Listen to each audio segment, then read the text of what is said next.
Greetings, dear learners. I hope you're having a wonderful day. Today, we are going to embark on an exciting journey of learning and discovery as we delve into the fascinating world of biological sciences. Lecture notes. In this video, we will be discussing the introduction on biology, is the science of life. So, sit back, relax, and get ready to expand your knowledge and understanding on this topic. And as always, please take care and stay safe. May God bless you always. Welcome to the Teacher Lumaban YouTube channel.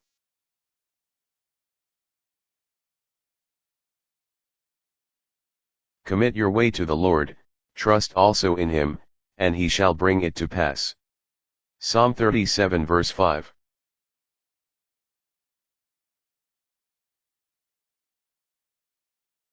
Biology is a branch of science that studies living organisms and their interactions with the environment.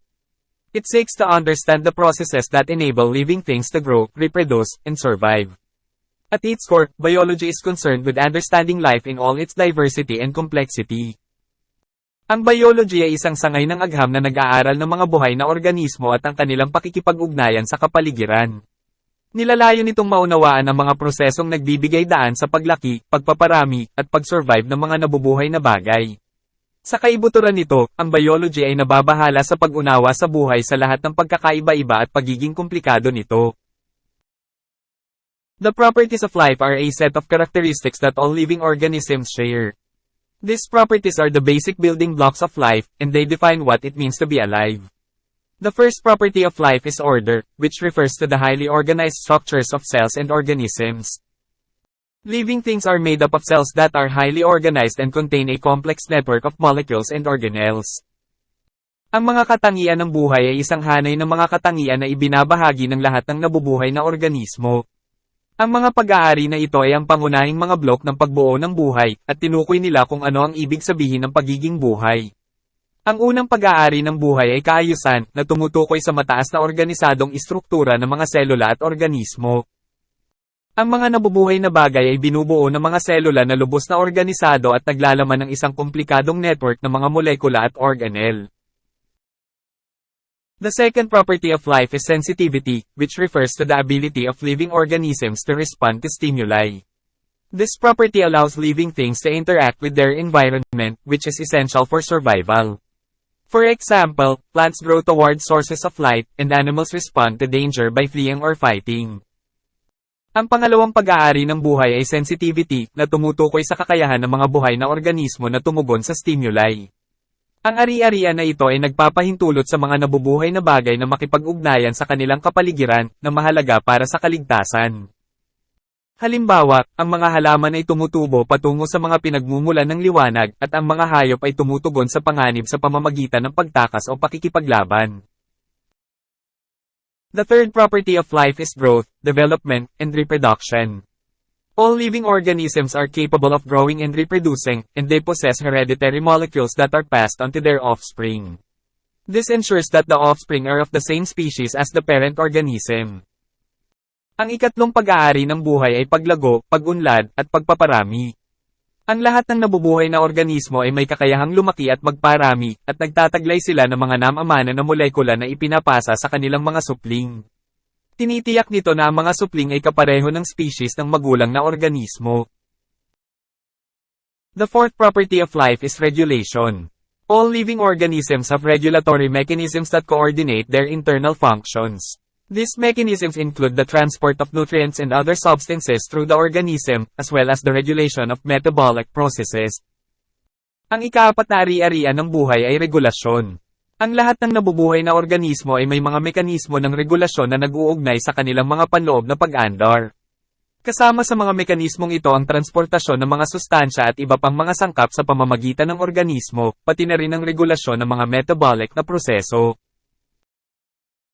The fifth and final property of life is homeostasis. Living organisms maintain a relatively constant internal environment, even when external conditions change. This property is essential for the survival of living organisms, as it allows them to maintain a stable internal environment in the face of changing external conditions.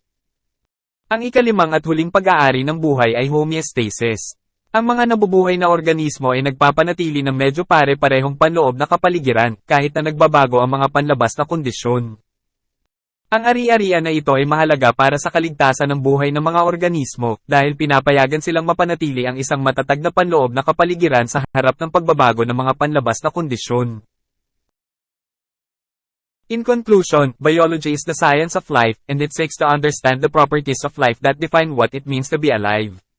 The properties of life include order, sensitivity, growth, development and reproduction, regulation, and homeostasis. These properties are the basic building blocks of life, and they are essential for the survival and reproduction of all living organisms. Sa conclusion, ang biology ay ang agham ng buhay, at hinahangad nitong maunawaan ang mga katangian ng buhay na tumutukoy sa kahulugan ng pagiging buhay. Kasama sa mga katangian ng buhay ang kaayusan, pagiging sensitibo, paglaki, pag-unlad at pagpaparami, regulasyon, at homeostasis. Ang mga pag-aari na ito ay ang pangunahing mga blok ng pagbuo ng buhay, at ang mga ito ay mahalaga para sa kaligtasan ng buhay at pagpaparami ng lahat ng nabubuhay na organismo. I can do all things through Christ who strengthens me. Philippians 4 verse 13.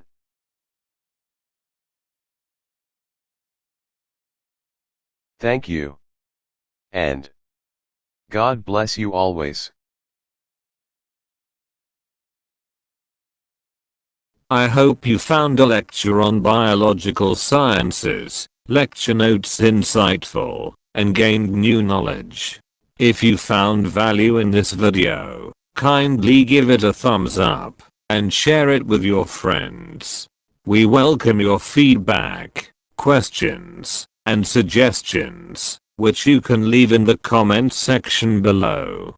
Thank you for tuning into Teacher Lumaban's YouTube channel, and we look forward to seeing you in our next video.